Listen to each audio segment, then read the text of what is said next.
Have I come to this planet to pay bills?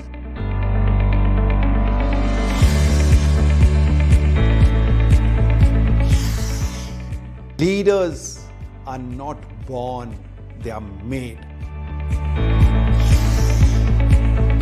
So I want to meet you for half an hour. How much will you charge? Everyone will be buying and selling time.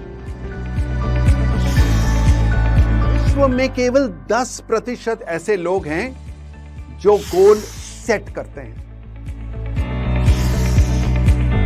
The manager converted into a leader and you said, we all know, let's do it.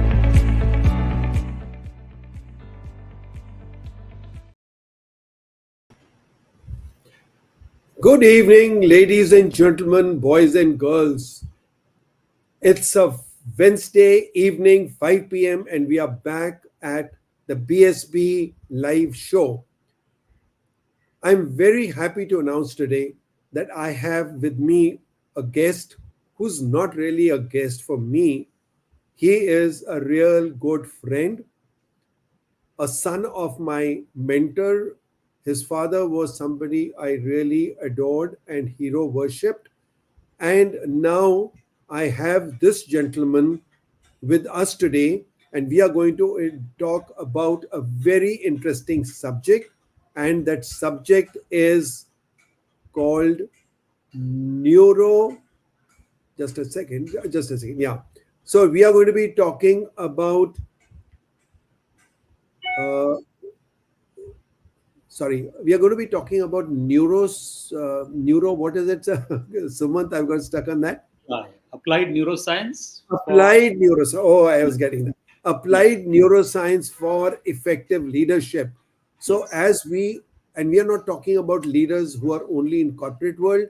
We are talking of leaders as people who lead themselves. They lead organizations. They lead nations. They may lead a district.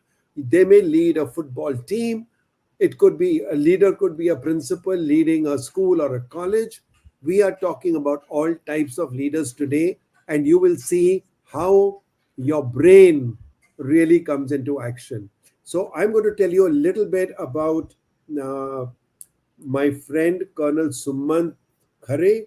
Col Sumant Khare, before I tell you anything about his official bio, I want to tell you, as I told you, he's a very good friend. He has served in the Indian Army in 49 Armored Regiment. So he's a tank man, and he has invested 22 years of his life in the uniform. And thereafter, he spent another 9 years in the corporate world, after which for the last 12 years, he's an independent corporate trainer running his own company. So that is about Sumant that I know of. Now, I'll just read out his bio, which I have with me. So with over about 40 years of experience, Col Khare is an accomplished facilitator and coach, and is a founder director of Envision Learning and Development. As a consultant, he has worked with corporates across industry sectors in the past 14 years.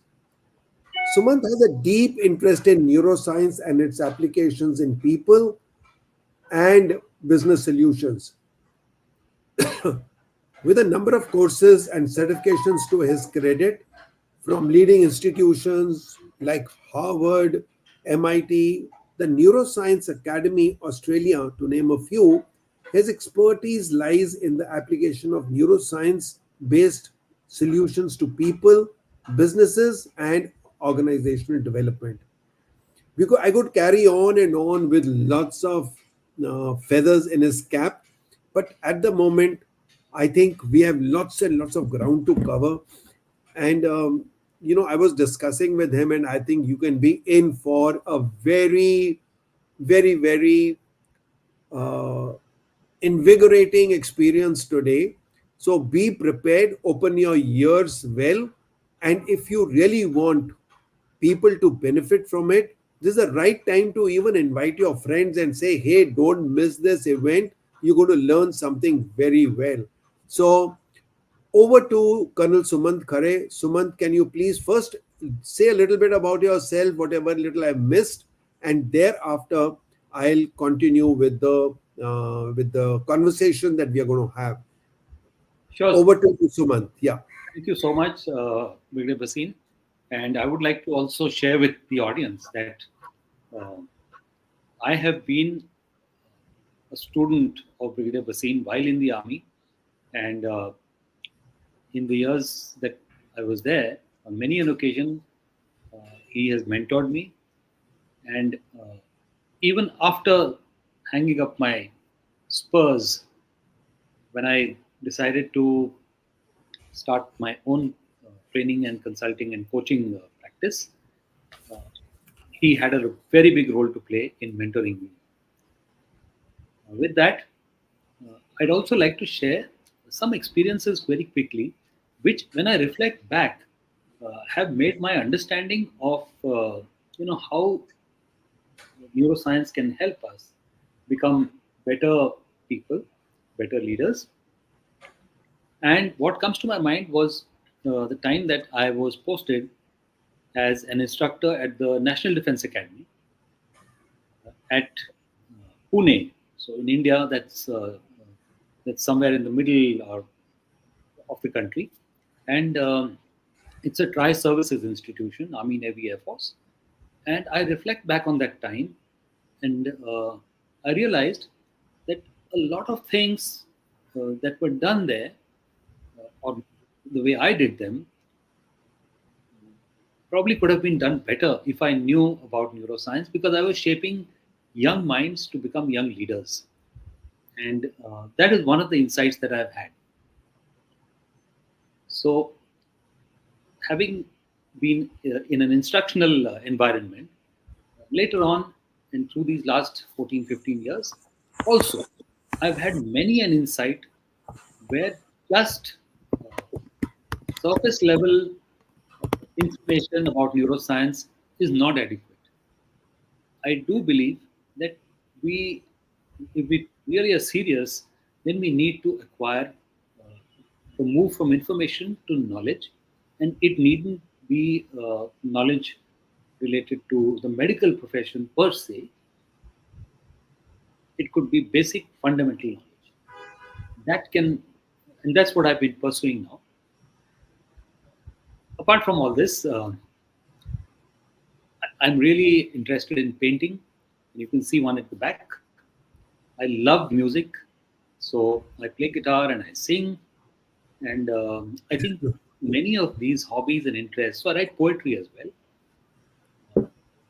At many times, they help me make the most unexpected connections here when things are happening out in the outside world, as I perceive them.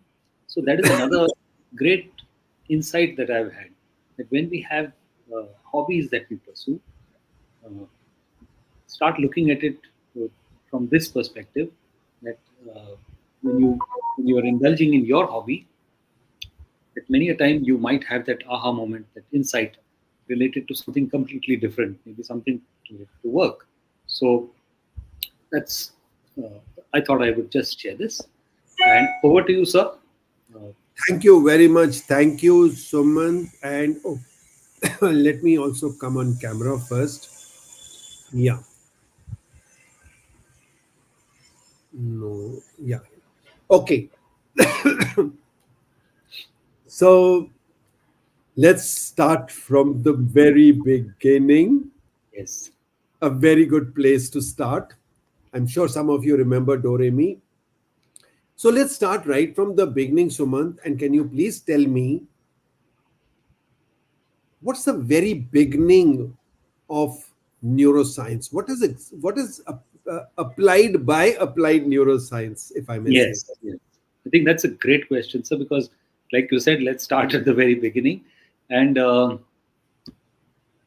so, as it, when I started out and got involved or engaged in learning more about neuroscience, I thought the word neuroscience tends to be very a little intimidating at times to people.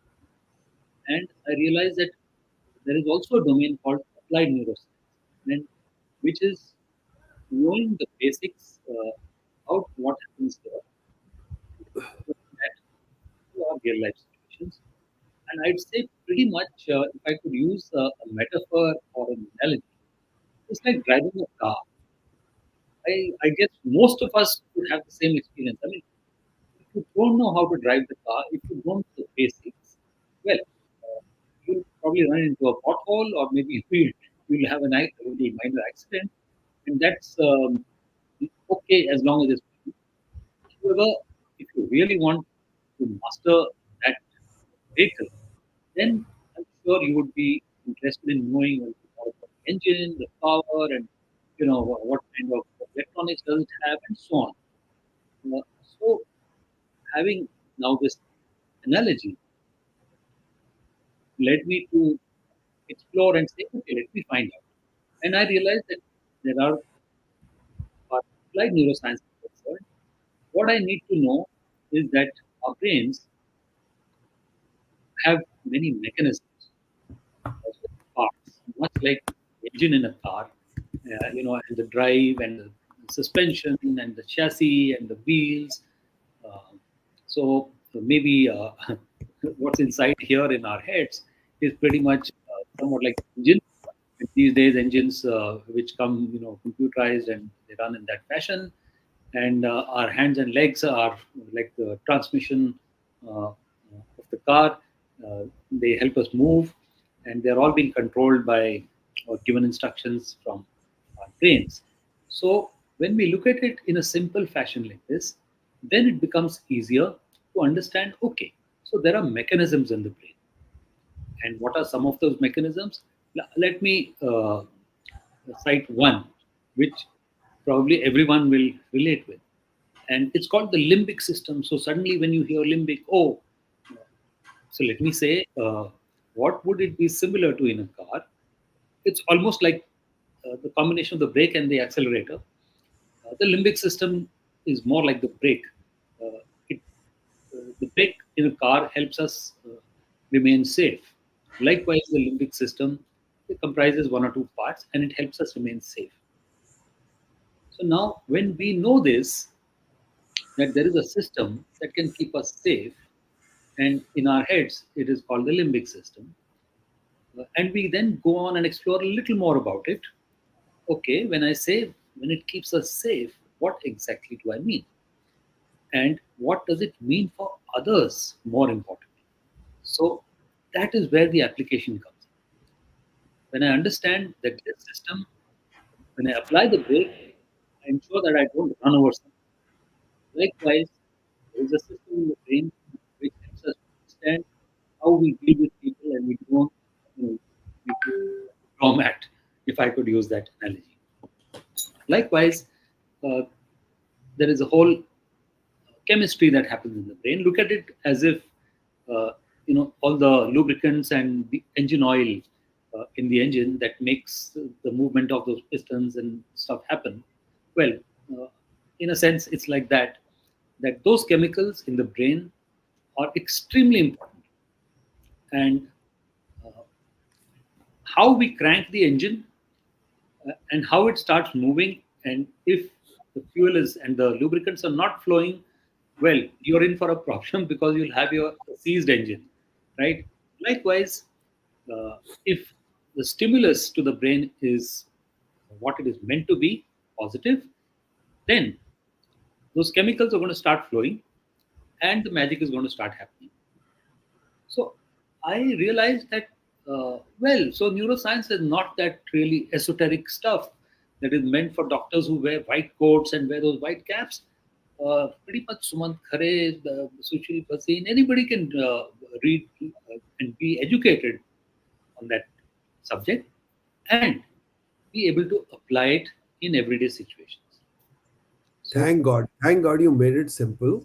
yes, I was actually quite scared because I'm very scared of technical terms. And when you say that even Sushil Vasin and Khare can understand, if two pongos, that's an army slang, by the way, for my viewers, two army people, if they can understand. And before we go more into the brain, let me tell you something else about the brains of army people. So there is a story of this guy called John who was walking up a street in London, and he saw a shop, sorry, with a board, brains repaired and replaced here. So he thought this is something I could try because he found that his officers were always telling him that he was a dud. So he said, "Oh, this is a good place." So he walked in and he says, "Hey, you do servicing of brains?" They said, "Yes." So I would like my brain to be serviced. He said, "So you have to leave it here for about a week or so." So he very willingly took out his brain, gave it to them, and walked away. But after a week, he didn't come to collect his brain. And after that, there were 2 weeks, 3 weeks, 4 weeks gone. And John never came to collect his brain. One day, the shopkeeper was just standing at the door and he found John walking on the street. So he called him. He said, "Hey, John, come here." So John came. He said, "You haven't taken your brain." He said, "Thank you. I've joined the army." Now, it may be okay in the British Army, and it's not serious if somebody in British Army should go and sue me against this. It is the Indian Army which does have brains also, and that is why Sumant and I are talking about neuroscience today. So, so let's see how we can apply it. And he's beautifully taken the analogy of a car and the driving of the car, and I could understand much more of it because I have been a driving and maintenance instructor. So I've seen all the engine parts, and in our time we used to have uh, a broomstick, going through the holes to show how the oil was passing through them. But now let's come ahead of that and see what more has Sumant to tell us about how it is being applied knowledge, and yeah, something more about making it very simple about what are simple construction of the brain and all, whatever you wanted to you could tell us, so that before we go further, let's finish the definitions and the explanation right Sure. here. Then we can come more to the application part. Sure. So, a couple of fundamental things, and I think I will continue using the analogy of a motor vehicle, but I'm going to move from the motor vehicle of the 70s or 80s, and I'm going to talk about the futuristic Teslas, maybe, which are high tech cars. And our brains are pretty much like that. Uh, but if I were to say, like, what is the building block for our brains? Well, it's this small, very tiny thing called the neuron. And then there is a whole bunch of them. And if I remember at last count, based on the research that's happening in the field of neuroscience, there is somewhere between about 86 to 100 billion neurons. And I call it that very precious real estate that rests between our two ears. It's probably the most precious real estate, and we've got to look after it. So, this real estate comprises roughly, give or take, a few billion here or there, but 100 billion neurons. So, that's the very, very basic unit, and then multiplied into billions. Now, the fascinating thing is pretty much like a car, or let's talk about now an airplane, which has, very, very highly fancy avionics and high tech stuff. And, there are many electrical wires and systems. Likewise, this bunch of 86 or 100 billion neurons are connected very, very intricately in different networks. So, like in any system, whether it is an aircraft or whether it's in a car, and you have wires connecting up and enabling systems to perform. I think very similarly, neurons and the networks help in enabling our systems to perform. So you have the neuron, you have a whole billion of them or billions of them which form the network, And very importantly, it's I think it's a no-brainer that every human being is a combination of mind and body. So they connect up with the mind body. And why I bring up this very specifically is for leaders, when we want to achieve excellence, uh, and we achieve excellence not just through ourselves, but through our team, we have to start understanding that a person who comes to work is a whole person. It is not just the head or the body. It's the mind and the body, and that whole person comes to work every day. And that whole person goes back home every day. And we as leaders are actually influencing that whole person, the mind and the body, when the person goes back. And I'm sure all of us understand, we can speak a lot about this. But I'll pause this part here and maybe it will come up a little later. Then I want to talk about the most intriguing aspect, which there is a whole lot of literature and research material available, and that is where the magic really happens. So when I say the magic happens, uh, without this, probably we wouldn't be able to do so many of the things that we are able to do. And when leaders understand this, I think they would be very, very mindful of how they conduct themselves and how then they are able to get the best out of their teams and achieve excellence. So, what is that piece in our brains? It's called the synapse, or it's like a junction. It's the junction between these 86 or 1,000 billion neurons. They're finally, I said, like they're wired. You probably a lot of people have heard this phrase, neurons that fire together, wire together. So it's very beautifully put. Conceptually, that is important to understand.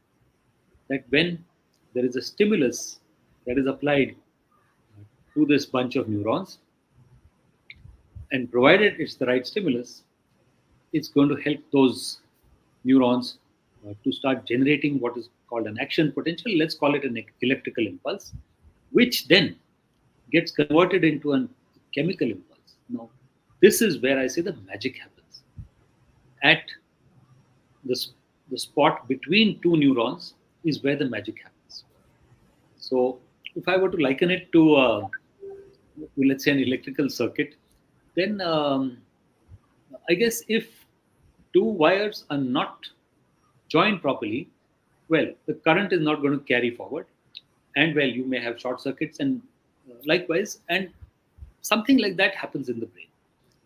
So if you crank the engine and there is some problem in the wiring, in the electrical system, and the current is not reaching where it's supposed to from the batteries, well, I think you'll keep, the car will, you do that g g g g g g g, and you'll still be standing where you were. And you will do, and then you'll do a dhakka start. Yeah, and then you'll be out and you'll be pushing, and which is what leaders tend to do. Sir, yes, I think many leaders are doing dhakka start all the time. Yes, because one is they're doing the push start to their own brains without understanding it, and I would say the worst part is actually when they're trying to push others without understanding that those people, and that's why I emphasize that when people come to work, there is a whole human being that comes to work. That person comes with their brain and body, and I'm not saying that sometimes we do need to push people, but then there's a different way that we can do it with a better understanding of how our brains work. So I think it's very important that if we know the consequences, that if this is the way you behave with a human being, this is what he is going to likely respond with. yes, And that would probably give you a better understanding. But sometimes absolutely. when we are not sensitive to how another person is going to feel about it or respond about it, that is the time when we really go wrong. Yes. Yeah, I think it's beautiful. The way you're putting it across, it's becoming very simple. And I'm sure our viewers will be um, greatly benefited by this. So if you are, ladies and gentlemen, getting benefited, or if you have any comments, any questions, please keep putting them on, because we would like to make this as interactive as possible on this platform. So yes, Sumant, have you finished with this part, or you still want I to w- say something yeah, more? I just want to give another analogy for better understanding. We've probably some of us may have participated in athletics in school or in college or maybe even later years, and the event that is very interesting, which people watch with they're completely riveted when it's happening, is a relay race. And the relay race, because the teams are competing, of course, that's the environment. And but the criticality in a relay race Is the lies battle? Is the in battle? how each runner hands over the baton.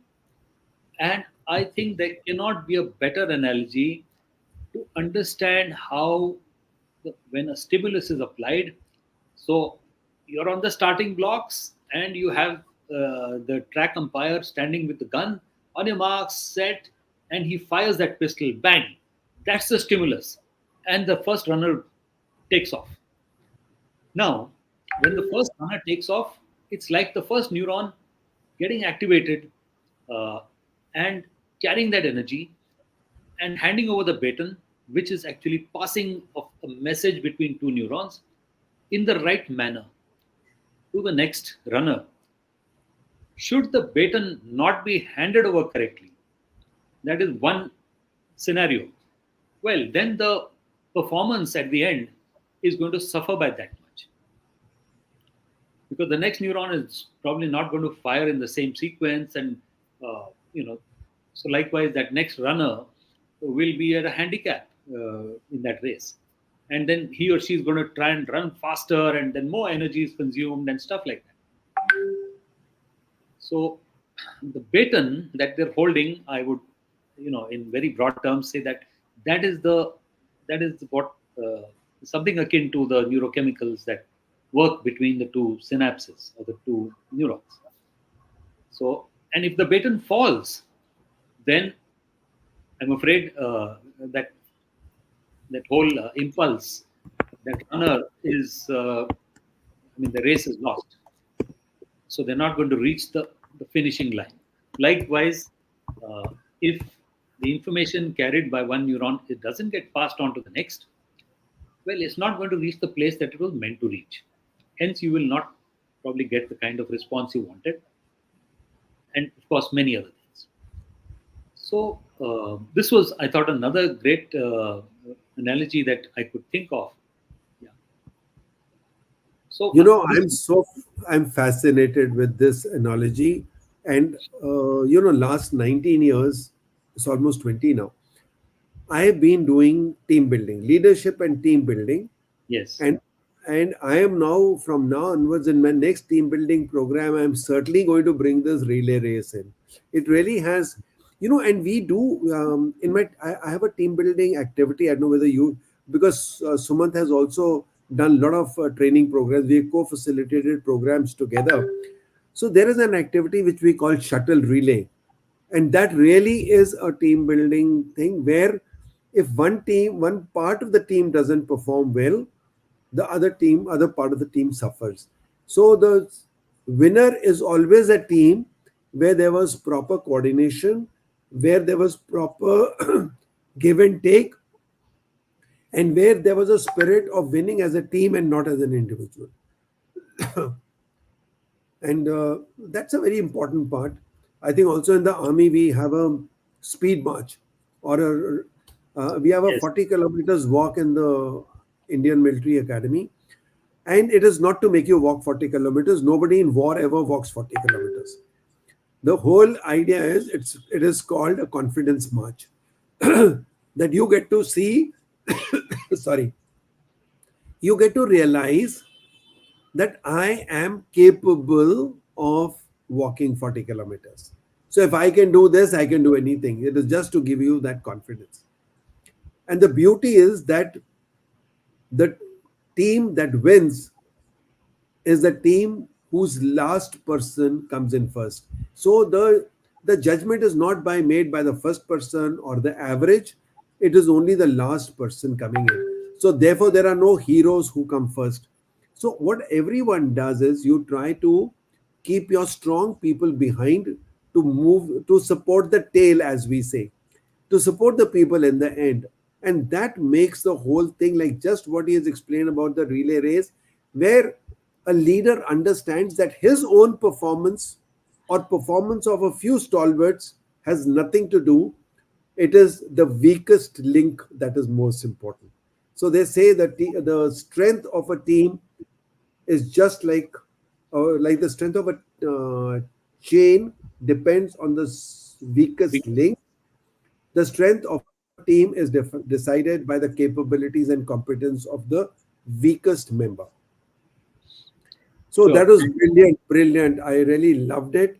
Now, I'm getting a little curious, Sumant, having known you for so many years and having seen you as a trainer. I never till about 2 weeks back knew that you were an expert in this neuroscience business. So tell me, how did you discover this application of neuroscience? I mean, how I also been hearing about NLP, and I've been having a lot of people throw in that bait that come and do an NLP course, and I decided the whole world is doing it. I'm not going to do it. So, but I really wanted to know what made you jump into this. Yeah, I think so. Life has its own strange ways of, sending you in a particular direction. And when I when I was working in one of the corporate entities, I had a colleague, and they were conducting a workshop on, I think it was situational leadership. But during the whole workshop, where there were a lot of communication exercises as leaders, when we were supposed to demonstrate different styles of leadership, at the end of the workshop, this colleague told me, he said, Suman, I think what you must do whenever you get the opportunity is to get trained as a coach. So that stayed with me. And when I stepped out of a corporate career, the first thing I did was I enrolled for a coaching certification program, and I think that has been probably the turning point. Sir. This program, uh, then called, it was run by Results Coaching, now known as the Neuro Leadership Institute (NLI). I think it's pretty well known now. They ran this program, which is a coach certification, and the basis for this whole and the structure was all based on neuroscience, and if I could say very specifically, social cognitive neuroscience, which I now know of. It wasn't probably used then as a word during that program, uh, but I think that is where it started from. And what was absolutely intriguing, I can say now, then it was a little hazy when I was going through the program, although we did many practices and so on. But the full import of what application of that knowledge could do for others, and including myself actually, uh, was absolutely amazing. So that is where this started from, and a very important part of that whole coaching model is called the scarf model. A lot of people do know about it, and some may not know. So it is SCARF, like the scarf that we wear. And in fact, the gentleman who uh, sort of coined this model or made this up is his name is Dr. David Rock, and he has written a whole lot of books, and now, and I think a lot of research work that Neuro Leadership Institute is doing under his sort of tutelage and guidance is absolutely astounding. I do read a lot there. So coming back to the scarf model, now what was the scarf model, and why has it? Uh, why did I? Why did it make an impression, and why has it remained in my mind? Because this model is so simple. Actually, when I realized the whole simplicity, that's when it really struck me, and I think that is the beauty of simplicity. So it operates, or it actually it's based on the fact that our brains have an operating principle, and the principle is so simple that everything that happens uh, outside us and inside can either create or make the brain feel as if it's threatened or it's receiving a reward. This is the basic principle. And I'll explain this a little more. When it's applied, what does it mean? Uh, SCARF are five social drivers, or uh, in social cognitive neuroscience. So, if I were to put it simply, as human beings, we live in different social contexts, whether it's at work, in family, friends, and so on. So, what drives our behavior in such contexts? What is that which creates threat, or that makes us feel threat, or it makes us experience reward? These first, the first social driver is called status. Status, as actually the meaning of the word, is about how you feel or how somebody you feel in relation to themselves or to others. So if you uh, make someone feel sort of better than what they are, and you put yourself a little low, well, then you're actually raising their status. When this is, if this doesn't happen, then you create maybe a perceived threat. But when it happens, it creates a reward. For example, at the workplace, and I'm now talking in the context of leadership, right? We're all talking about leadership excellence. Well, for leadership excellence, you don't have to sit on a Chandrayaan and reach the south face of the moon. You have to do simple things like appreciate people on the spot. When we do that, you are addressing the S of the social cognition part, which is the status. You have raised that person's status by appreciating them, preferably in a group, vis-a-vis. If you did not appreciate them, you may not admonish them. Yet, that person's status is going to come down because they did a good job. They were expecting, like most human beings, that they would get a pat on the back, right? And Or you at least, also missed, and you also missed an opportunity. yes, you missed an opportunity to Yeah, generate that reward. because I always feel, and that has been my experience in leadership, that you drive people in your team with certain amount of motivation, and Yes, this, and sometimes it has to be, like you said, it has to be reward and punishment both. Now, but the army taught us one thing for sure, which was like taught right from NDA days, that reward in public and admonish in private. Okay, now that is one very simple rule to be yes, applied. And true. then I realized that if you start praising too many people and becomes a habit, then people don't take it seriously, because it must be done when a person truly deserve. And then you just don't say you did very well. You put, like if a one day a clerk had typed a very good letter, and I'd probably heard it somewhere that you should be specific when you applaud somebody. Yes, So I called the clerk and I said, I'm very happy with this letter that you drafted, particularly the last paragraph in which you said this was absolutely impacting. Now that person knows that you genuinely mean it, because you have also reproduced a reason why you're doing it. And it is not that you tell 10 clerks that you do very well, and they say, oh, he tells everyone that. So, genuine praise and raising a person's status is something which I really resonate with. And the way you're saying, yeah. So, let's continue. I think that's a very, very important thing, that you raise the status of the person. Yeah. Yes, and I think one of the insights that I've had, uh, which makes this actually become a part of your whole being as such, is when you don't wait for the opportunity, especially in work environments. I'm talking about leaders uh, who are constantly moving in flights and moving in cars and into offices or office spaces, and amongst maybe junior colleagues or their A team or their B team and so on. I um I think we can see these opportunities even in the most unlikely places.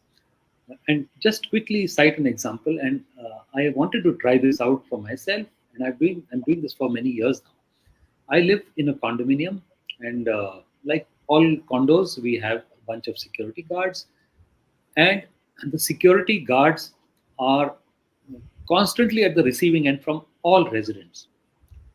And even when they do something good, that is never acknowledged. So one thing I decided to carry forward from military life and from my application of neuroscience is to continuously raise their status as at least as a single person. That's what I could do. So I memorized their names. I know the names of every single security guard and lady guards as well. And whenever I see them, and provided, like you said, one is of course if they deserve the praise for something, I just I just do it then and there, or during the morning walk or an evening walk or whatever it may be. Even if it's just not praise, the status can still go up. And again, because it is about social cognition, how people perceive themselves in a social setting. So if you just ask a person, or you just say to that person, "Oh, you're looking very sharp today," or you tell the guard, "Okay, your uniform is very good today," or "You're looking smart." I think that itself raises the status a lot. And when we do that, let me connect up what happens in the brain. Well, there is a cascade of dopamine, which is the motivation or the miracle molecule as it's called now. It plays a fantastic part in our lives. And the more dopamine we can generate in people's brains, uh, the greater the status high that you're giving them. I think I couldn't put it probably more in more simple terms. So Okay, that is so just yes, 1 minute. I want to intervene here. So sure. I just want to tell the viewers that I was in Delhi last Sunday, Monday, and on Monday I had first met my friend General SVP Singh, who's also here as an audience right now, and then we together met Sumant. So we've had a little conversation, catching up, and all that. When we were in the DSOI in Palam Vihar in Gurgaon, my friend SVP Singh did just what Sumant was saying just now. So he knows the security guard people in the DSOI. And when he was getting into the car and a security guard came and closed his door, not many security guards would be doing it for everyone. I could make out that he has established a good rapport with them. And then he says, Kya haal hai? And he took his name. And then he said, Parivar theek hai? Now, all the people want is this, just a little question to say, are you okay? Is your family okay? And you have done your job. You know, that guy is feeling on top of the world. And I think that is what Suman just gave an example of his security guard. I think it's beautiful. It's very well done. Thank you. Thank you, sir. And I'm glad we are able to connect our experiences, and I'm sure there'll be many in the audience also who would connect with what we're saying. Yes, I Yeah, see. and I want the audience also, people who are finding it, just keep writing your comments because I'm putting them on the screen. So that is the best way that you can also project your points to everyone and not only to us. And remember, it's not only for the people who are on the show right now. This on LinkedIn, on Facebook, on YouTube. It's going on three particular platforms. People will see it even later. People may see it after even 6 months. So let's make it a collective show. We are talking about teamwork and leadership. So let's work as a good team to combine our knowledge and showcase it to the public. Thank you. Right, sir. So, taking off from where we left, the first element of the staff model is status. The second is called certainty. Third, A is for autonomy. R is for relatedness, and F is for fairness. And I'll very quickly sort of run through each of these.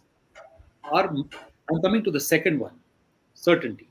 Now, the brain, as it were, is extremely fond of and is continuously predicting what's likely to happen in the next minute, the next 1 hour, the next month, the next year, and so on. So it's a prediction machine, as we've often heard. And there is enough research to sort of back this up. So, when as leaders, how is this important to us? When we are able to create more certainty in whatever ambiguity they may exist,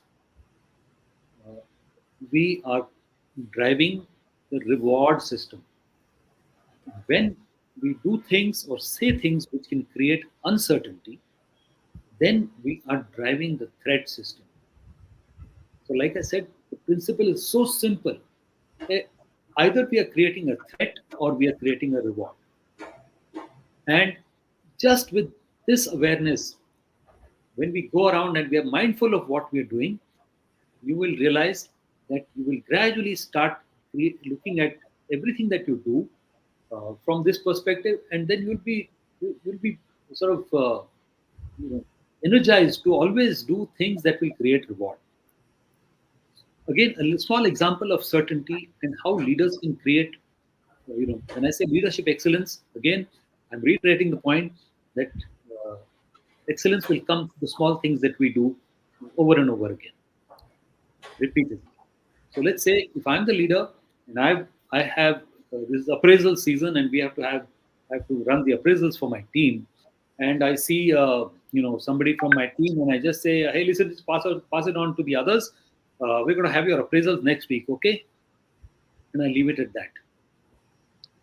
And that person is first left wondering, and then he or she may not know how to pass this on to the others. And what have I done? I've created a whole lot of uncertainty in. If I have a team of 10 people, there are 10 minds brains buzzing with uncertainty. What's going to happen? And as a leader, when I'm mindful of this concept of threat and I say, hey, Sumant, do you have a minute? Can you pass this on to the team? We are due for appraisals. Next week is when I plan them. But if you can help me coordinate and create a kind of schedule and roughly about 25 minutes or 30 minutes with each one of you. I think that would be great. So by when can you give this to me? Okay, by tomorrow evening. Fair enough. Now, just this little shift in bringing in some certainty in what we communicate and how we communicate it can help us achieve that edge of excellence, so to say.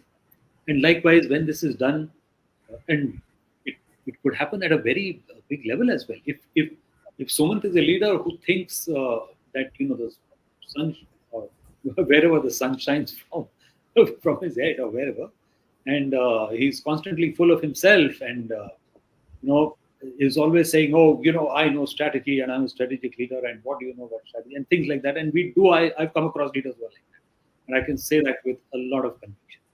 Well, they are only going to create a lot of threat in that environment. And whether they will achieve excellence as individual leaders or not, well, it's a big question mark. And what will their teams achieve? They will still try and do their best, yet this uncertainty is going to eat away. Now, let me tell you the science behind this, connected to this. When we have Just 1 minute, Sumant, just 1 minute. Uh, there is a gentleman called Dinesh Pardesi, and he asked a Yes. question right now. Yeah. Do you mean decision making? So you could Um, just be. sure, Dinesh, And you the have. next thing he said was certainty, awareness to decide upon one thing.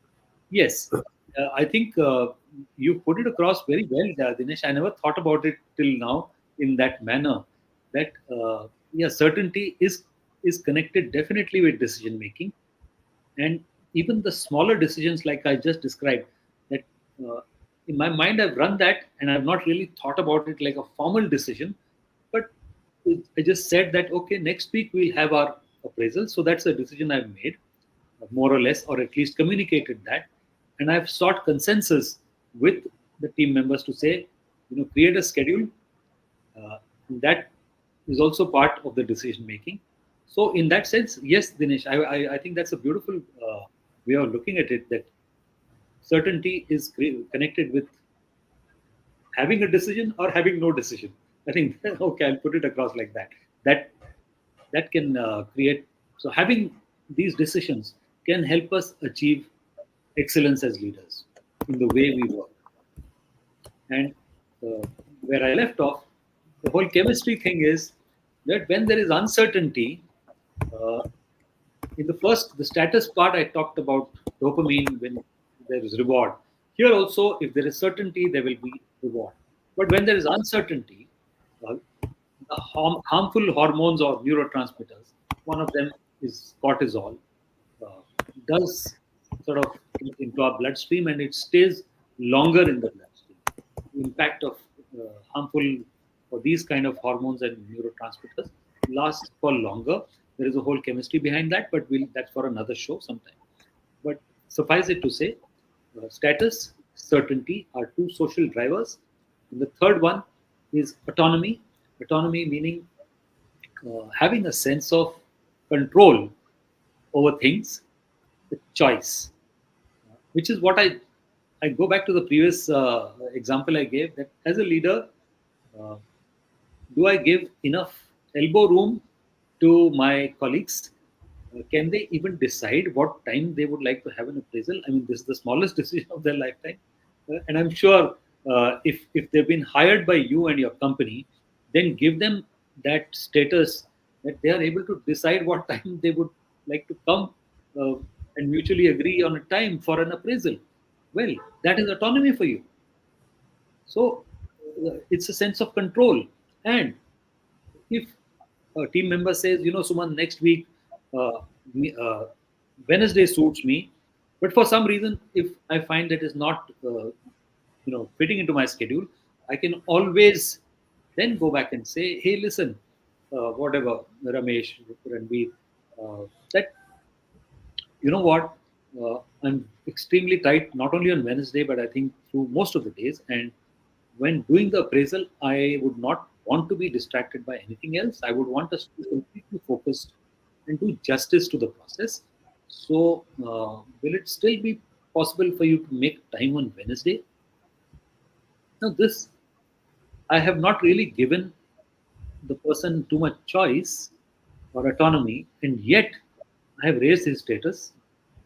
I've created a different element of certainty by saying, hey, the appraisal has to happen next week. It should happen on Wednesday. Now, this is through the communication piece where our tone and body language and tenor, all that comes across and communicates the whole message to that person. So, autonomy, again, when the person has no sense of control, it is threat. When you give that perceived sense of control or choice, even perceived, is good enough to create reward. So this is, Very good. yeah, SCA. Then you come to relatedness. Now, relatedness is something that we, especially in this side of the world, Indians and I don't know, but Southeast Asians and mostly of all of us are very good at quickly, forming networks, relationships, connectedness. So, in the context of leadership, relatedness would mean how do you relate with your team members, and more importantly, how do team members see you? do they see you as friend or foe? Okay, I'll put it like this. And a lot of us have heard this, we've been through that. You say, oh, that boss is such a so and so. Well, that is because at some point uh, he has created, ripples of threat, if I could call them, in the workplace. And uh, so your relatedness is not in sync. So, as leaders, when our team members are interacting with us, if we get the pieces of this scarf model right, there is no reason why they will not see you only as a friend or as a mentor or as a guide in whatever uh, form. This is relatedness. And the last factor of the scarf model is fairness. This is a very interesting one. And I want to take our minds back to our days as kids.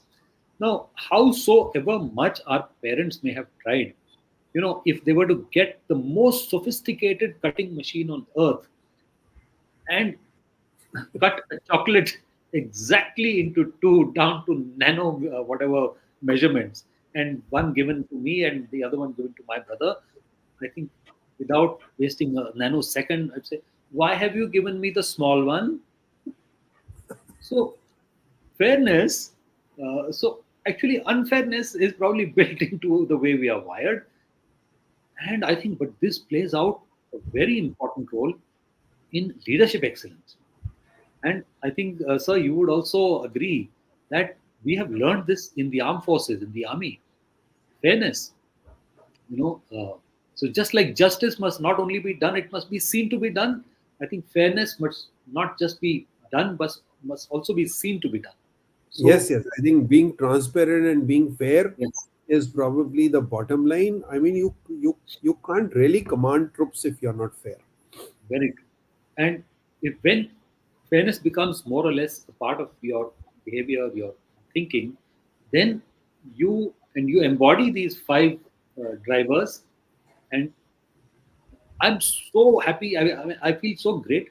I have embodied this completely, sir, and to the audience. And it took a little time, little conscious effort. However, uh, I would I would say everyone can master these.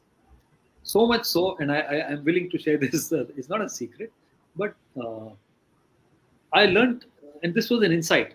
I said when I'm communicating on emails, how can I apply the scarf model as while communicating on emails? And I realized, wow, here is a diamond of, of an opportunity. And I started applying scarf model my emails. That's to say that when we greet someone on mail, how do we do that? Is it just the normal dear Sushil, dear Suman?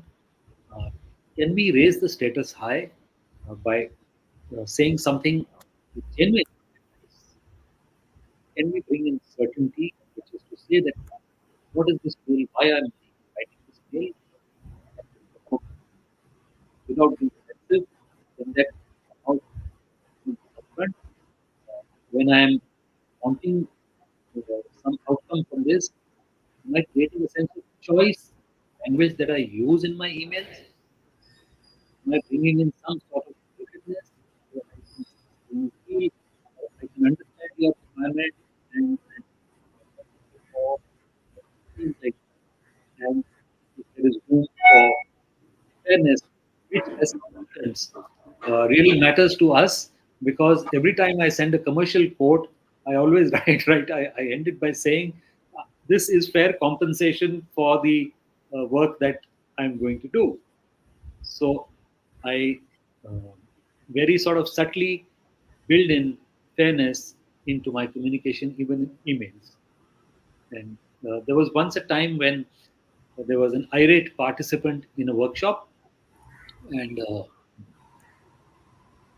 one thing led to another, and he was sort of wanting to get into an argument with me for I don't know why, and so I handled that situation, and there was the program finished, and I got a mail from their HR head to say we heard about this, and we are very sorry. They were apologetic, and so on.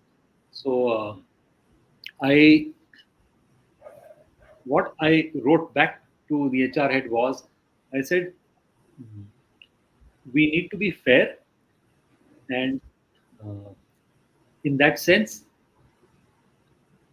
what I see is that if this person, is dealt with in accordance with the policies in your company, that would be a fair way of. So because they had asked me, would you like us to punish the person in some way? I said no. I said let it be the most fair decision that you can take, and let it be according to your rules. And I think it worked wonders, because I got a feedback from one of the other participants after a few weeks to say that we were all wondering how come this person has changed so much in the last 3 weeks. He suddenly stopped becoming getting belligerent and so on. So we just don't know as leaders what difference is one action of ours going to make to someone. And I think give the devil his due is what I would say. So yes, this is about the staff model, and I've taken a lot of time to explain this because this is my start point in my journey towards my whatever little education or study of neuroscience. Okay, thank you so much, Sumant. And now, uh, can you sort of tell us some more dimensions of applied neuroscience that create leadership excellence? Sure. Sir. So I will restrict, or I will pick up one which is different from what I've spoken, because I think that way I would add more value to our audience. Is that it connects up with what I said earlier on in the program, that when a person comes to work, they come head, mind, and body complete. Now, there is a construct in neuroscience which is called the bottom up, outside in, top down construct. So when we apply this, we understand this construct, it can apply to human beings and it can apply to business, both. In a sense, if I were to draw a parallel, it is very similar to systems thinking. Now, and in very simple terms, systems thinking says that uh, every system is a system of systems. And when we are able to understand how each system is working and how the cogs in the wheel are meshed with each other or not meshed, then we know where the problem lies. So, when we look at it from a neuroscience lens, when I say bottom up factors include a lot to do with our physiology. Now, and actually, again, I realized this is a no brainer, sir, because uh, our body is what our physiology is all about. Our physical intelligence is also derived from how the body is working. And when a person, or as leaders, when we are aware of how someone is appearing on a particular day, again, something which we learned in the army without knowing neuroscience, if I could put it like that, sir, that, oh, this guy is not looking okay today. Hey, you don't seem to be yourself. Why are you slouching? Oh, why is your head hanging like that? Well, these are all bottom up indicators of uh, something happening with the person. And likewise, if I were to draw the parallel between business, well, if a particular vertical in a business is not doing well, hey, it's an indicator for us to say that okay, there is something that's amiss, and let's look at it from that point of view. Then we talk about outside in. Outside in factors, like it suggests, are environmental factors. And I think I would place a lot of importance, because it's a combination. It's the outside in that impacts every single person. And the one word that expresses it is stress, workplace stress today, and known by many names of burnout. So if you are a leader who is causing stress to your team and constantly creating more and more threat, need to look inwards and understand this concept and look at it in that fashion. Then we come to top down. Top down is all cognition, emotion, and many other things, but I would focus mostly on cognition and emotion. When we are looking at our team members and we say, oh, this person, performance is not being up to the mark. Why is performance like that? I would say, take a step back as a leader. Apply this lens of bottom up, outside in, top down. Now we're talking top so well that his performance requires him to, cognitive senses, the ability to reason, apply logic, to do his work well. If he's not being able to do that, and that is reflecting, then there is a problem with the top-down factors. As we, even if we are aware of this much, that when we are evaluating what's happening right, then yes, sorry, Dinesh, you're right. Bottom-up indicator is body language. Absolutely. Yeah, that's a very nice, simple way of putting it. That's what the body is speaking. So top-down also includes emotional. So, like we said earlier, when a person is not looking themselves, they're not bright enough or repeatedly for many days, then you know there is probably some issue with an emotional. And then you look at it. So Dinesh also has said something. He'll just read the screen if that is. Yes, top-down indicator is about how we think. Yes, and mindset is part of it. Thank you so much, Dinesh. I think you are adding a lot of value and bringing in words which can also help others to understand it from a different perspective. So this is one dimension that I wanted to add, and I thought it can be very, very, very useful when we start looking at issues. And uh, just to share with the audience, I've done this exercise where an organization was typically, like it happens with most of us who do consulting work also, that okay, we are having a problem and we don't know, there is a anger issue in our company and so on and so forth.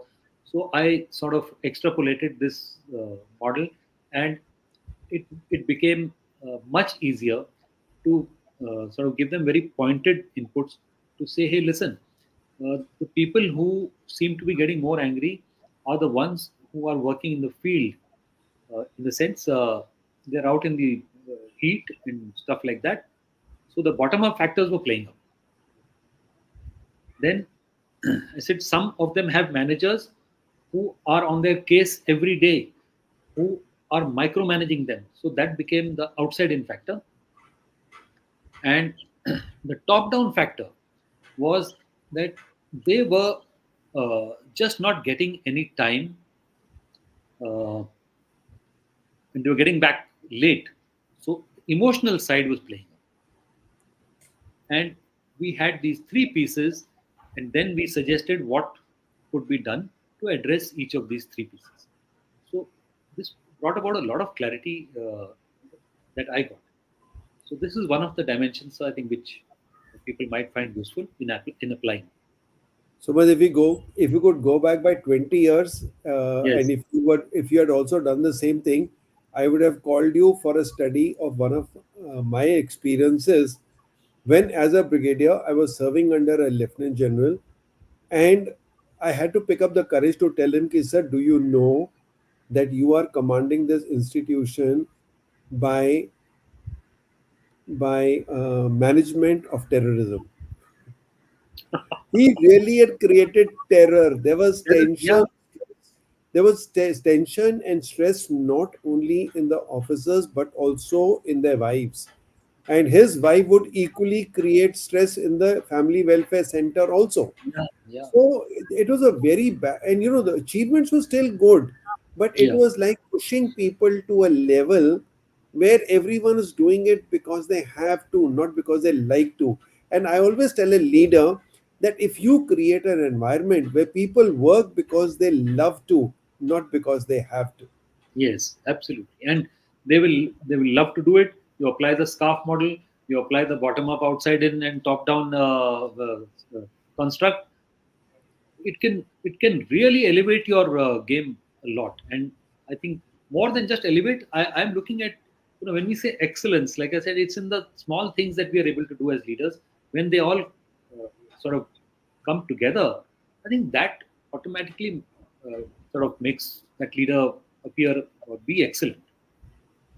Sumant, what is coming to my mind right now is, Yeah. while you were talking, a question popped up in my mind, that what are some areas where leaders can apply neuroscience for achieving exceptional results and outcomes? Sure, sir. Uh, I think one of the I'm using a generic term for this, and maybe that I would call it performance. And so, performance could be one of the areas. And how could they do that?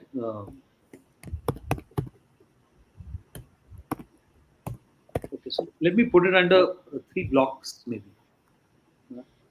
Now it's sort of, so I look at it as enhancing self-awareness. They could create excellence in themselves by becoming more aware of themselves and helping their team members also become aware of it. And when I say aware, it would be about awareness about thinking, about the emotional side. So that is one. So leading themselves and then leading others. That that kind of progression could happen. And then, very importantly, leading the business. Now, leading business is a combination of many things, and some of the things that come to mind as leaders, specifically, when you're in very senior positions, you're responsible for P&L, or you're responsible for the whole organization. Then I would say there is a lot that one could apply to strategy and strategic thinking. So, like the word is coined, strategic and thinking. So, the thinking is very important. How can you train yourself and hence your brain to think strategically, which means access those areas or networks which I talked about in the beginning, uh, responsible for you know different pieces of the strategic puzzle. It's not just one network; it's a combination of many networks that would help you enhance your ability to think strategy. The other is, probably I've heard this so often, execution excellence. And the famous Ramcharan has written a whole book on this, on execution excellence, and like a treatise in the corporate world. So, how could you really bring in excellence? Uh, set a benchmark for excellence by application of principles from neuroscience, so execution excellence. And there's critical thinking. There's, I think, in today's world, the one that really uh, I would place at the top is agility and adaptability. And here I would like to highlight the property of our brains. In fact, those 100 billion neurons to adapt to experience. This whole, blob of neurons which is in our heads, and it is swimming in this soup of neurochemicals. Right? It's like meatballs in that soup. So it's like that, uh, and the ability of our this whole blob to adapt and change its shape and the way it functions in accordance with the environment and our experiences. I think that is the key to agility. And I would say mental agility first, and then obviously it will translate also into physical agility if required. But mental agility, and in the context of what is so often called the VUCA world, so the volatility, uncertainty, complexity, ambiguity, how the knowledge or even awareness of how our brains work and all its components and the mechanisms all put together can help us navigate the VUCA, and that actually means that we have trained our minds, our brains, to, to be more agile in the way they think. I could go on and explore that. There's so many networks which are involved. Uh, but suffice it to say, I think that probably again could be on another day. Yeah, yeah. Creativity and innovation as well, sir, which is again Thank very you. important. Thank you very much. We've got slightly beyond our time, and I have continued specifically, and I Sure. hope the audience will agree that the whole idea was that we will, as long as the flow is good, and that is what I told Sumant earlier, we will not stick to we don't want to become time to become a handcuff. If people are enjoying it and people are Yes. still there, they haven't left us yet, gone, means they're engaged. So we will continue to provide. But yet, now keeping brevity in mind, Yes. let's come to the last question. And this has been something that has been in my mind. So, Suman, tell us something about applying neuroscience for business excellence. What you spoke just now was good, but how can leaders benefit from an understanding of this concept? If you can briefly take us through how that works. Sure, sir, sure. And this is something that I learned when I was attending this course at the MIT Sloan School of Management. And I thought this is such a powerful concept of why business is like the brain. And very quickly and in brief, the CEO of a business is the same as and does the same work that the prefrontal cortex does. The executive function. So that is the first analogy. The senior management, yeah, is like the cerebellum. Now, the cerebellum, as we all know, is that part of the brain which helps all those functions like breathing and digestion and all that happening without even us knowing it. And it keeps the body going. So the senior management is akin to the cerebellum. Okay. Communication channels are extremely important in a business, and likewise, they are very important in our body. Now, as far as the brain is concerned, uh, the neurons are covered by a sheath called the myelin sheath, and without the myelin sheath, a lot of communication will not happen. It's almost like having, the you have an electrical cable and you have a sheath around it. It's almost ditto. Now, if we were not to have that sheath, well, there would be mayhem. Likewise, in an organization or in a business, communication needs to be solid, protected, uh, so that there is no short circuiting, and so on. Then I come on to uh, something which we call as business critical relationships and stakeholders. Now, in a business, how strong are the connections between the stakeholders? How when I say strong means will they withstand the pressures or will they break? And likewise in our brains, uh, there are the connections, and I talked about them earlier on in our talk, that how neurons are connected. They get connected by this whole mechanism of electrical chemical, and how often that happens strengthens the connection. So in your business critical relationships, uh, how much of scarf are you getting in, how much of bottom up, outside in, top down are you applying, so that these are all tools which will help you to strengthen business critical relationships.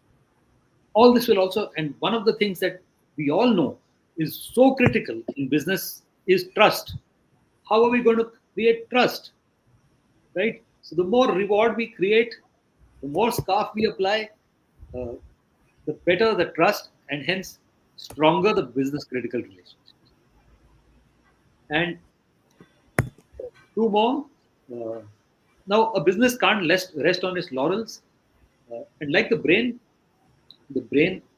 uh, there is the jury is still out on this one, but by and large, in neuroscience research, they do say that new neurons do grow in the brain. In certain parts, the memory, the hippocampus, does has the ability to generate new neurons and hence open up new possibilities.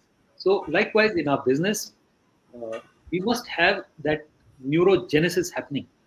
That means new things, innovation, creativity happening. So that is the similarity between brain and business. And the last but not least, sir, is something that is called epiculture.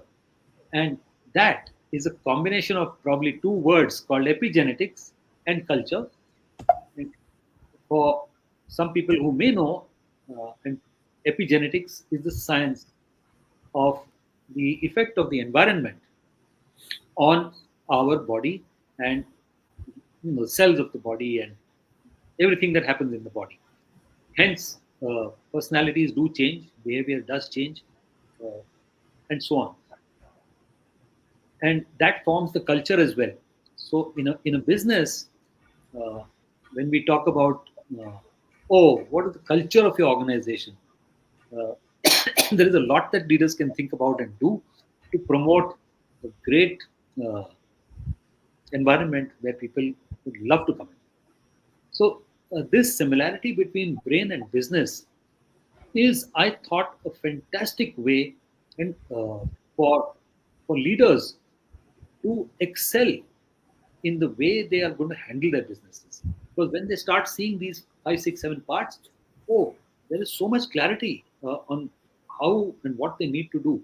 And maybe for, like I said, for another talk, there is a whole subject called organizational plasticity, uh, based in neuroscience, uh, which elaborates a lot more on this. So that is something that leaders and people who are working in organizations can explore and maybe learn more about. So that is what I wanted to share here. I thought I'll keep it. Beautiful, beautiful. I think it was very, very good. I mean, I have really made some notes and I think I've learned a lot today. Learned a lot. Thank So you, sir. thank you very much for that. I certainly think that I have to come back with you for another session because there are a lot of things which were not covered, and I really want to know more about this neuroplasticity and all that. Yes, So maybe we'll get on a call again after a couple of months, uh, yes, and I'm sure people would love to hear you again. So thank you very much, Sumant. It has been such a wonderful session. In the end, before you go, is yes. there something that you will like to add as a last, like the final tip? Yes. So probably maybe because of the background of conducting workshops and dealing with people and coaching, I think my uh, sort of giveaway or takeaway for people is to remember that our brains are highly adaptable, and neuroplasticity is not just a buzzword. It's actually there. It's been there for billions of years, since the time our brains have existed. It's only that in the last 40, 50, 60 years that neuroscience, the research has brought this out. So we were all born with neuroplasticity. We all are adaptable, and uh, we can adjust to new. And I think life situations have shown us in the recent past, whether it was COVID and things like that, that we are capable of adapting. So I think that can help you build resilience. Yeah. I think that is And that I would think be, that is when you yes, accept and say, I'm open to learning, or I'm yes, open to, because as Sumant is talking about COVID, it was the same COVID, and Jack Canfield has a beautiful formula called E plus R is equal to O. Event plus response is equal to outcome. okay, So the event was same, but the outcome was different for different yes, people only because their response was different. And this response, I think, is all what we have talked about today, yes, is about the brain. yes, That, you see, how did you respond to it? There is somebody who's getting, unnerved about it. How can I live this? And there's a quarantine. And I wrote an article which is available in a book. It's one of the chapters of a book. It says quarantine the army way. And I said, what is this quarantine? You're sitting at home in an air conditioned environment with your internet, with food, you're with your wife and children, or kya chahiye? or you're not on a platform, or you're not out of your comfort zone. Yeah. Quarantine to wo tha when we were in Nathula in my very first posting. I was exactly in a place called Yakla. And just imagine that you don't get a letter for 14 days. You get a newspaper which is 7 days old. You don't see a market, you don't see a girl, you only see white mountains and white Chinese uniforms. Nothing else. You don't Yeah. see anything. You don't have any entertainment. TV didn't exist in India that time. But we all had some transistors, and we used to struggle to find if some medium wave could catch once in a while. There was no entertainment. So that was quarantine. Or quarantine was in deserts when I know 3 months for an exercise, we had to live with one bucket of water a day. सुबह एक bucket मिलता था, पूरा दिन निकालना है उसके साथ. A couple of, I mean, drinking water was separate, one or two bottles, you had to make do with that. And that was quarantine. Where when I came back to Bhuj to the peace station, and I was having a shower and I was sort of laughing and yelling, my wife knocked from outside and she said, "What's happened to you? Are you okay?" I said, "No, no, I'm excited. I've seen a shower or a running water in a tap for the first time after 3 months." That was quarantine.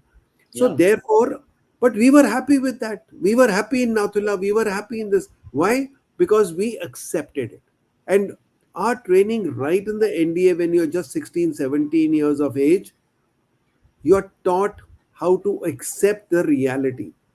Accept the reality, accept the circumstances, and that's what I can sum up of what I have been able to learn. And what he's saying, it all depends on what is here. So if Yes. you train your brain to say that this is the reality, let me face it. Let me face the uncertainty. Let me dance with the uncertainty. Things will never happen according to what you plan.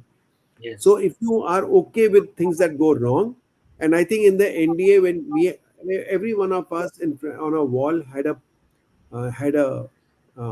poem by Rudyard Kipling that started with, "If things go wrong as they Yes. uh, if things go wrong as they always will." Hey. That's the beginning of that poem. So I still Yes. remember. So you saw that thing every day in front of you for 3 years, and it went into your DNA. And hats off to NDA. At the early age, they make you believe things which otherwise at a later stage would have been more difficult. Very difficult. So, Suman, thank you very much. And I want to thank each one of the audiences who have been here. Dinesh, General SVP. There are a lot of things people are saying, and let me also put their. Uh, I saw the I'm not, name of BG Tushar. yeah. Yeah. We were together in a program, and she's doing a lot of wonderful So work. she did say at one place, she said, "Do you remember me?" Oh, Uh, I'm so, so sorry. I maybe missed that. yeah, Yes, you maybe did see. I think we had a great time in that workshop, and I keep seeing the wonderful work that she's doing, sir. Very good. So I think so I want to thank Biji. I want to thank Dinesh, General SVP Yeah, Singh.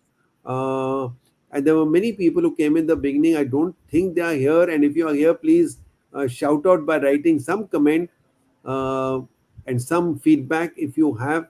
That will help us know that you are here and how did you like the workshop. There was a guy called Vikram. He had written a long thing. Ram Prasad Lal.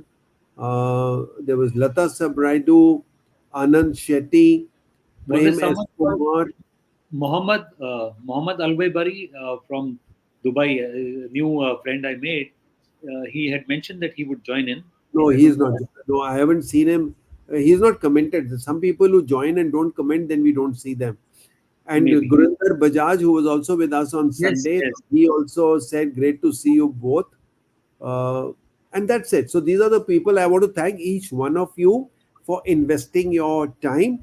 And when you invest something, you look for returns. And I hope you got some returns. So if you have got some returns, then before we go, can you quickly write down some returns you got out of this investment in the comment section? That will be good. It'll also leave on record certain amount of uh, takeaways that you are going away with. Yeah. So, Dinesh, we've done a complete talk on the subject of dance with uncertainty, and in a talk that I've been delivering over 22, 23 to many organizations is on "Are you future ready?" And in that, I used to have a slide with this uh, couple dancing and saying, "Can you dance with uncertainty?" Yeah, though that's very, very important. So yes, so I'm getting a few comments and I'm putting them up. So thank you, Biji.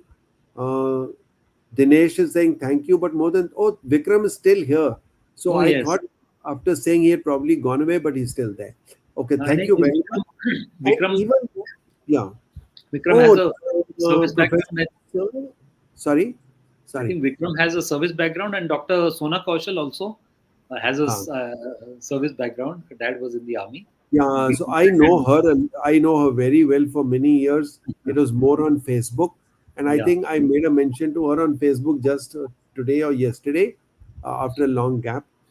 So I've really admired her work, and she has been Oh consistent yes. in giving out a very strong message. Thank you, Sona, for being here. Anyone else who is there and hasn't shown up? Yeah, Vikram also says yes, sir. So you're right. He said that. Yes. Yeah, From the service, yeah, I had an idea. yeah. Okay, so thank you everyone. And even if you write some comments, even after we have disengaged, even then it will be okay because they remain in the comments for other people who are going to see the recording. So he's giving his on parade status. Okay. So, Great. ladies and gentlemen, thank you very much. And I really want to especially thank Sumant for adding so much of value. And I think, Sumant, it was brilliant. I think everyone, at least I have been able to gain a lot from this session. Thank you very much. Thank you for having me on this show, and I'm really glad that I got the opportunity. And I think very importantly, the audience members they were completely sort of asking those questions. So yeah, I guess once Yeah, and I must say somehow that yes, today's audience has been extraordinarily responsive. I do this every Wednesday or at least every alternate Wednesday when we can't do every Wednesday. I have not really seen this type of a response before. The yes, business has a completely. lot to learn from the Forge. Oh, yes, I would say it any day. Okay, and while we are on this subject, Vikram, let me tell you another thing. And during COVID, I used to do on Clubhouse every Sunday. I used to do something about uh, the army brats and army brats. Like Sumant is one of them Yeah. also, and his children are now army brats. So, army brats is not just the word brat that you have known of. It's an acronym which says born, raised, and transferred. Okay, so you're born in the army, you're raised in the army, and then you're transferred to the civil world. I personally feel that the this community of brats is doing a great job for the Oh nation. yes. Tell you, Yeah. see, in the army, the ladies get a lot of privileges, but they pay for it because they Oh also are returning the army with a lot of duties that they perform, the welfare of Jawans and all, and they are very, very highly involved in the running of a battalion and all that. Okay, and so Vikram says he's also an army brat, so that's great. Okay, so these children, I'll tell you, when they go out, because of the environment in which they were brought up, and they learn things like discipline, communications, confidence right from the beginning. When they go out in the corporate, they behave quite or they conduct themselves very disciplined and differently, and they get noticed. And therefore, in their organizations, they also spread the learnings from the armed forces into their organization. So, very silently, as a byproduct of the armed forces contribution to the nation, this is also a contribution which people don't really seldom know about. And in fact, I'll just make a note. I really like to do a LinkedIn post on this, on Army Brad's contribution. And you know what? Sumant was talking about adaptability and leaders being adaptable and being agile. Look at the adaptability that these children pick up, because they change 10 to 12 schools, they change their friends, change their teachers, they change their environment every second year, third year, and that makes them very adaptable. So I was told when I was getting into that age, when my children were, my daughter, who's the elder one, was coming to class 8 or no, so कि कुछ भी करो, now make sure that these 4 years, either you serve for 2 years in a station from where you can go to a field area, so that the children remain in the same school for 4 years. Your 9th, 10th, 11th, 12th, these should be done from the same school. It so happened with me that whatever I may have done to try, my daughter did her 9th class in Udhampur from Army School. In 10th, we had gone to Mau for higher command, and I could not, I mean, I had an option. I could have left her in and my family in Udhampur, but I took them along. And so we went to Mau, and Mau mein Army School was not to my daughter's liking, so I put her in Delhi College. So she did her 10th partly from here, partly from there.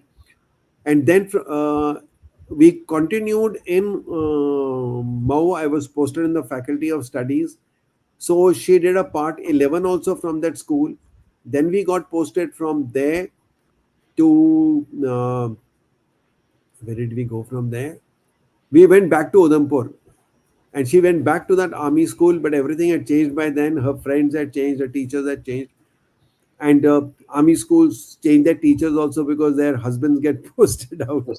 So, and then we landed up in Bangalore, and she finally did her 12th from there. So she has had a taste of 4 schools in her 4 years. But today, when we look back, that certainly not a disadvantage. I think that adaptability and agility, she topped her 10th, she got a gold medal, she topped her 12th. And she's done very well in college. And I think in her college, she did very well only because of her adaptability and agility, plus the communications, the confidence, the trust, all these things that children learn in army silently without even knowing. I think, you don't even know that you are learning it. Okay, so thank you very much. I think it's been quite Yeah. beyond time, and so we'll end it up here. Thank you very much, everyone. See you next Wednesday, same time, 5 p.m. And I also want to tell my friends that I will be doing a leadership retreat on the first weekend of June, and we are going to be having a lot of this stuff. I don't know whether I'll be able to get Sumant also to join in that program. But even if I can't, I will get him to at least record some videos, or maybe do. I don't know, there won't be a very good Wi-Fi there, so I don't think we can have him live. But we will. I certainly decided today that in my leadership retreat, I will bring something of neuroscience into that. And I also now want to end up by saying that when I went to do Tony Robbins' workshop in Sydney, I did 2 of them, one in Singapore and one in Sydney. And he issued a very nice big workbook. And on the front page, he had said something about an introduction. And what he said in that introduction was, I've never done NLP course, but I use NLP in all my programs. I don't Yes. teach NLP, but I use NLP in all Yes. my programs. So to that extent, I think without doing an NLP course, things like this, what I've learned today, I think I have also been using Absolutely. NLP to some extent in my leadership and team building programs. And now what someone says is probably, I think the NDA training and the army training also involved all these things that he's talking Oh, about, yes. only that they were not packaged like this. Yes. That we didn't know the scarf model. We used to wear a scarf all right, but we didn't All know the time. but you find that when you hear him, throughout the army, people, we were taught about how to appreciate people. Yes. We were taught, all the elements of staff were taught, particularly fairness. Through and through, from NDA till the time I took my premature retirement, we were applying the scarf very well. So thank you very much and see you next Wednesday. Thank you, sir. Thank you, sir. Thank you to the audience.